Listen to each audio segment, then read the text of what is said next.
인스피레이션을 정말 많이 준다고 생각해요, 이 로드쇼가.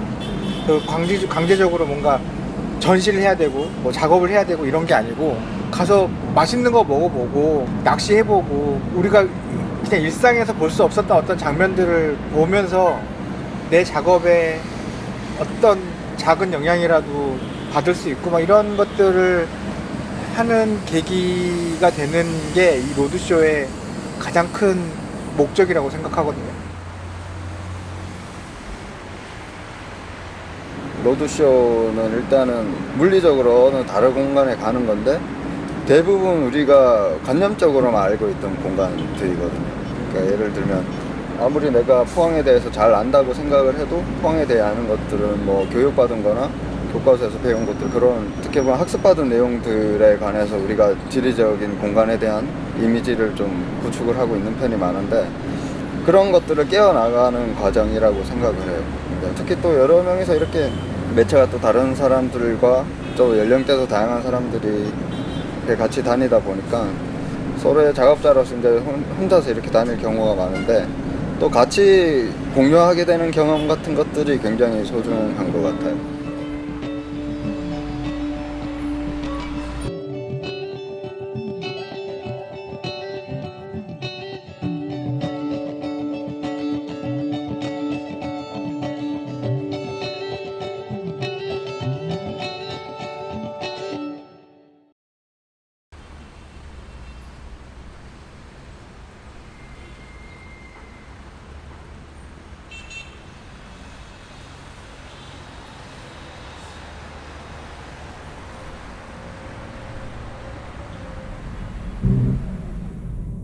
네, 안녕하십니까. 저는 포항제철소 철강해설사 고명이라고 합니다.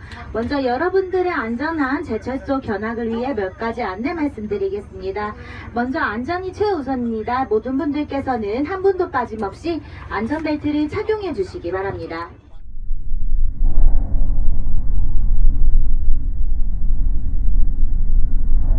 저기 이렇게 막 거기 판을 돌리는데 우리 똑같은 데서 본 거 아니야? 그래갖고 이 롤러가, 저는 그 롤러 사이에 물 쏘는 거 되게 신기하긴 했어요. 근데 결국 그게 그 롤러 시키는 물이었어. 롤러를 시키는 물이었지. 근데 그것도 궁금하긴 했어요. 다른 쟤는 녹은데 얘도 녹을 텐데. 달궈진 그 판을 식히는 건 줄 알았어. 그런데 그게 아니라 이 철판에 붙은 먼지들을 물로 씻어내는 거야. 고압으로 그냥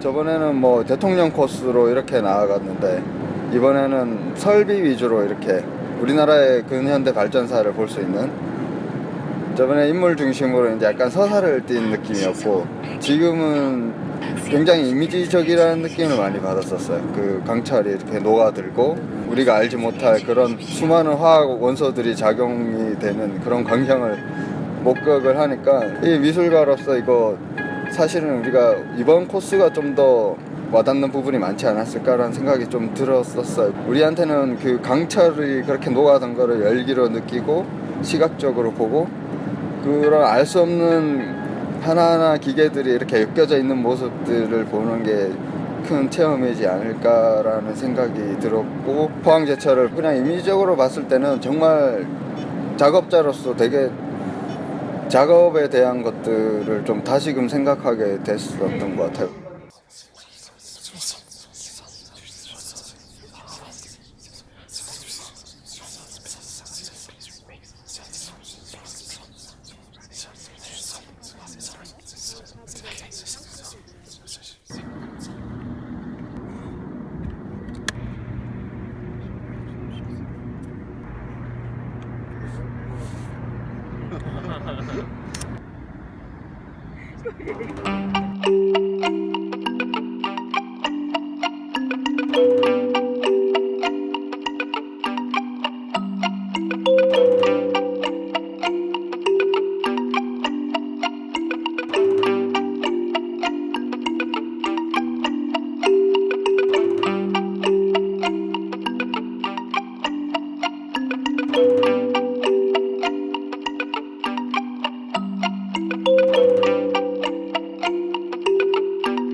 노란선 안에 있어야 될 것 같아.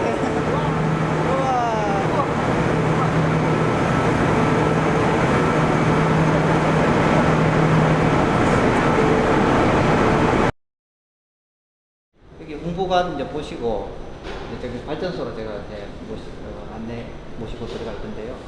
조금 번거로운 절차가 있습니다. 아무래도 이제 보안 시설이니까 그래서 출입증도 이제 발급받아야 되고 발전소 입구에 가서 조금 시간은 걸리고 번거롭긴 한데 한번 보시는 게 굉장히 의미가 있을 겁니다. 보통 뭐 여기 관람하고 이제 단체로 오셔도 저희들이 보여드리는 데가 딱 한 군데 있어요. 이렇게. 그거 말고도 제가 이제 여기 터빈 이렇게 실제로 이제 전기를 만드는 걸 또 볼 수 있는 데가 옆에 있거든요. 그거까지 제가 이제 보여드리려고 합니다. 예, 그럼 가시죠.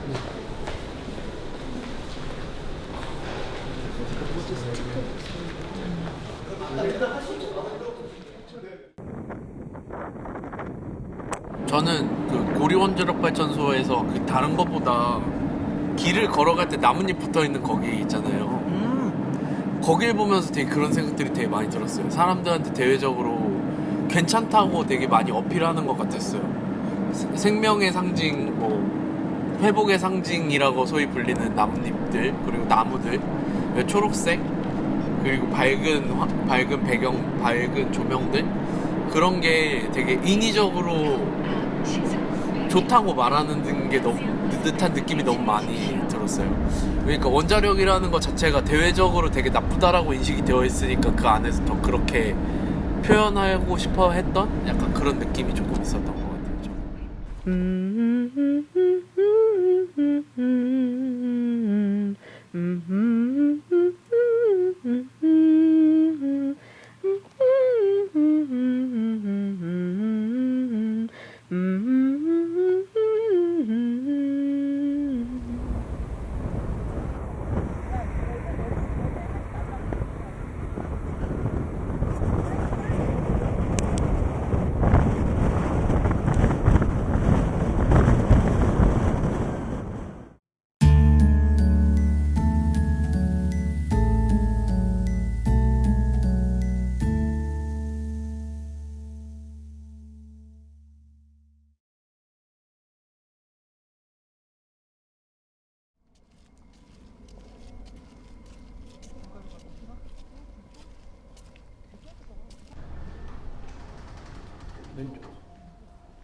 영상 하나 보고 시작합니다.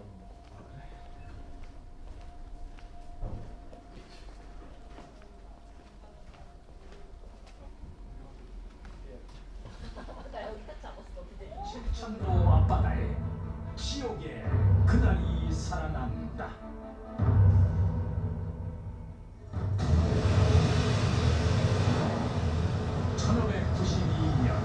일본을 통일한 도요토미 히데요시가 양나라 대륙 정벌을 핑계로 부산진에 침략하면서 시작된 인민회란.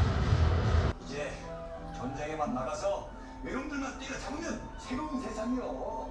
아버지 전쟁터에서 죽으면 어떡해? 400여 년간 수장비였던 비운의 역사는 오늘도 칠천도 앞바다에 살아 숨쉬고 있다.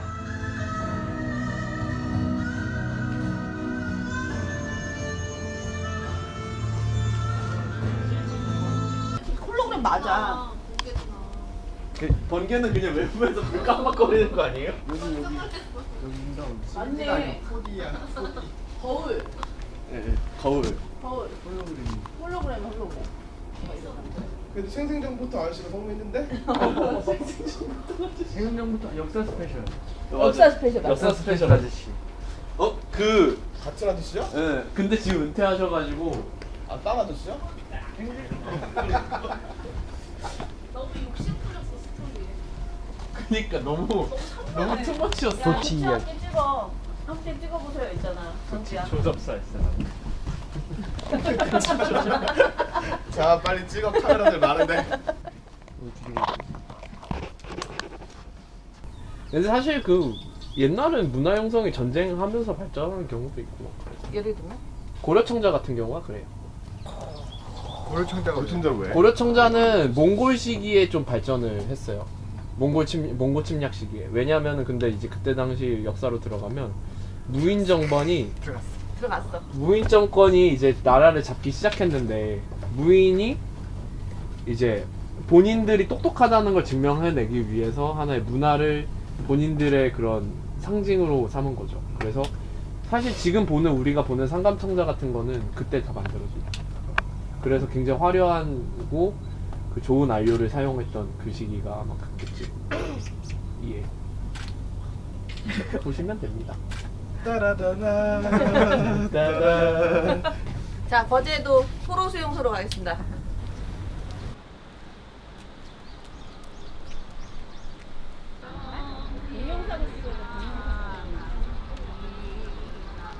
거제 폭동 나는 포로 수용소가 제일 기억에 남아. 나한테 너무 충격이었어. 그래서 그런 생각을 했지. 로드쇼를 계속 다니면서 이런 그 고쳐야 할 것들을 전부 모은 지적질하는 잡지를 만들어야 되겠다 뭐 이런. 왜냐면 내가 사실은 외국에 여행 가도 무덤 가는 거 되게 좋아하거든. 근데 외국 유럽 같은 데 가면 그렇게 또 죽어있는 사람들이 떨어져 있는 건 아니잖아. 어쨌든 사는 사람들 언저리에 같이 있잖아. 그런 부분들을 되게 좀 흥미롭게 봤는데, 그 다음에 말레이시아는 정말 기대도 안 했는데 그 말레이시아를 갔다 와서 이게 더 그렇게 대조적으로 보였던 것 같아. 왜냐면 말레이시아는 그 POW 캠프 자리가 정글 한가운데 있는데, 근데 거기 있었던 포로들이 데스마치라 그래서 걔네들 다 걸려가지고 코타키나발루를 지나서 막 어디까지 막 갔었대.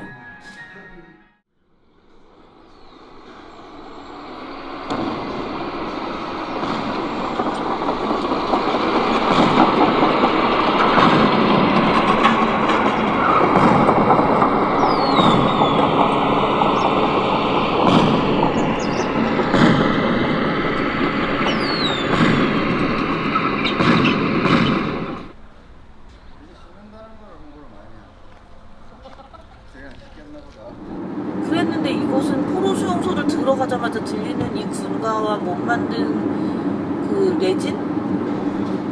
디오라마들과, 그리고 심지어 거기에 있는 그 텍스트 같은 거 보면 그런 거 있어. 무슨 군인들보다 상황이 좋았다. 그 도대체 이 공간이 갖고 있는 의미가 뭔지 전혀 모르겠는? 어제도 포로 수용소는 대부분 빨치산이었고 공산당에 관한 부분이었다고 하더라도, 그래도 이거를 사람들한테 얘기하고 알리는 방식이 이거밖에 없었나? 뭐 이런 생각?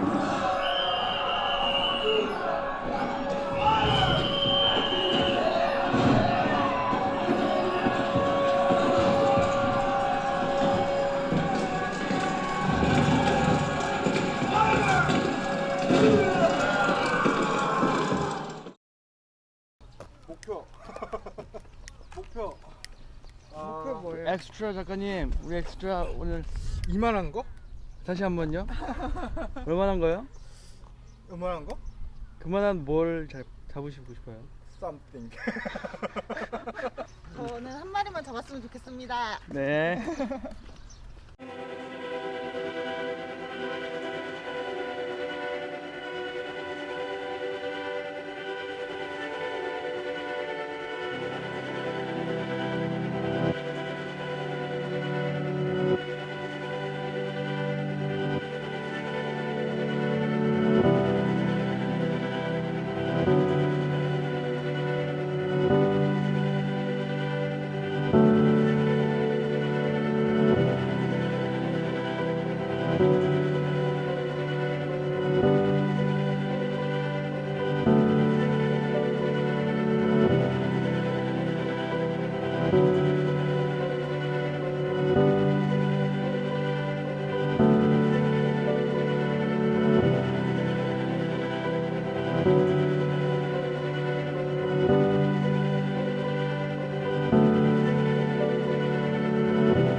우리 학교는 아무튼 이름자대로 읍성의 가장 끝에 있는 학교여서 사실 근무하는 중간중간에도 그 소외감 같은 거를 굉장히 많이 느꼈어요. 어른도 이런데 아이들이 얼마나 더 하겠어요?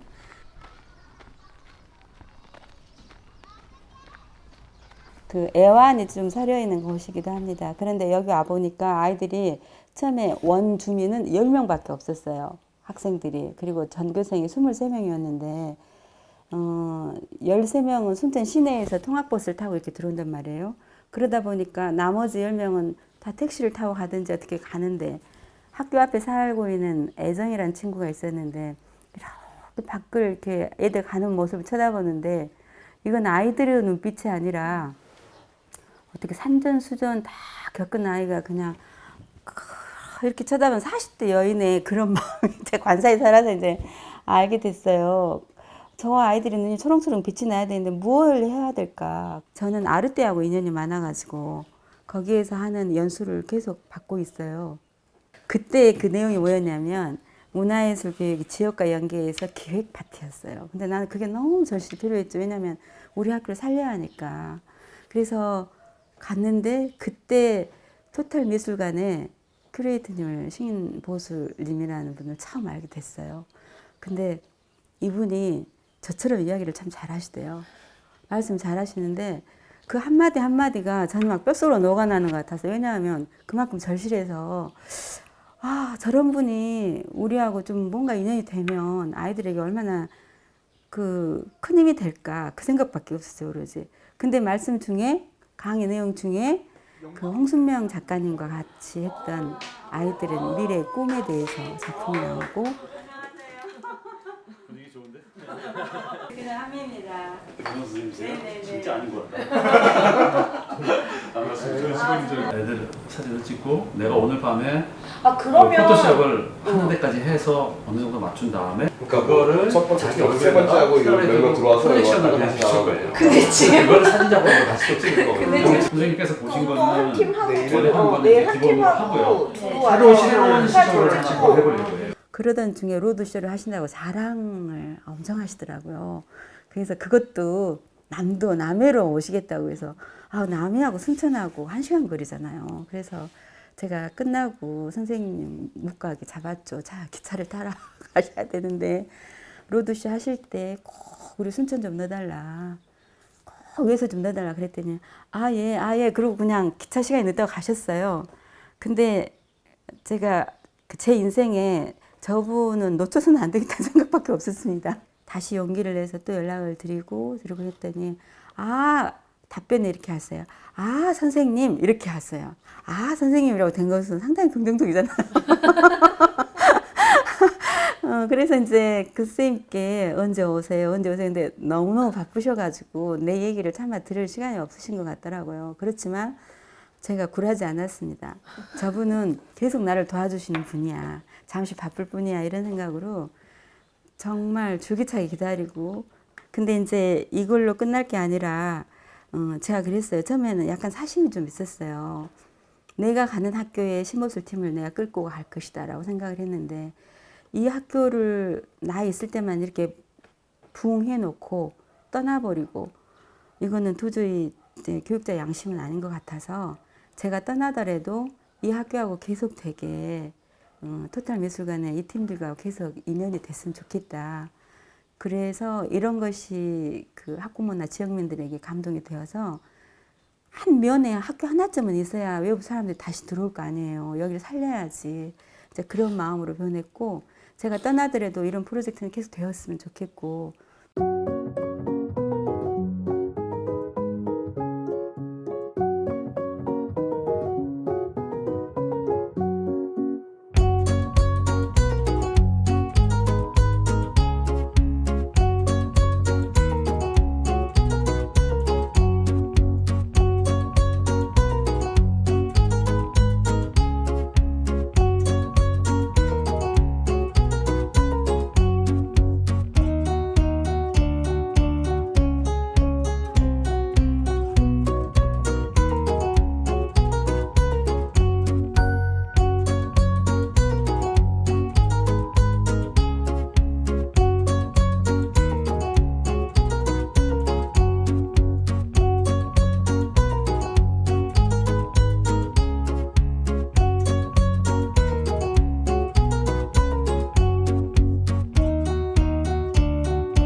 평소에 여행을 다니거나 출장을 다니거나 뭐 이럴 때 경험할 수 없는 일들이 막 일어나는 거죠. 가령 차 타기 전에 막 길에서 막 카메라 이렇게 세워놓고 사진을 막 찍는다거나, 나는 절대 사진 안 찍을 것 같은 건데 막 이쁘다 이러면서 다 사진 찍고 막 그러는 게 이게 신기했었어요. 그리고 더 재밌었던 거는 그냥 내가 평소에 생각했을 때 예쁘다의 그 예쁘다가 아니라 약간 다른 선생님들 장비 이렇게 구경하는 거가 굉장히 저는 굉장히 인상 깊었죠. 예를 들어서 SSSM 그 털 그거랑 그 다음에 뭐 코너쌤 뭐지?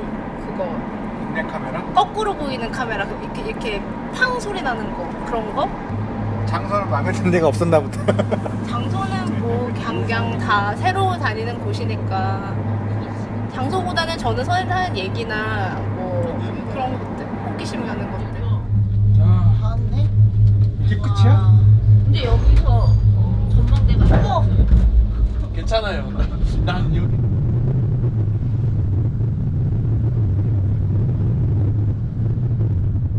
이 여행이 작가들이 작업을 하기 위해 인스퍼레이션을 위한 건지 아니면 그냥 장난치고 계속 오가듯이 맛집 탐방이라든지 뭐 여행 잡지를 뽑기 위한 여행인 건지 아직도 살짝 헷갈리기는 해요.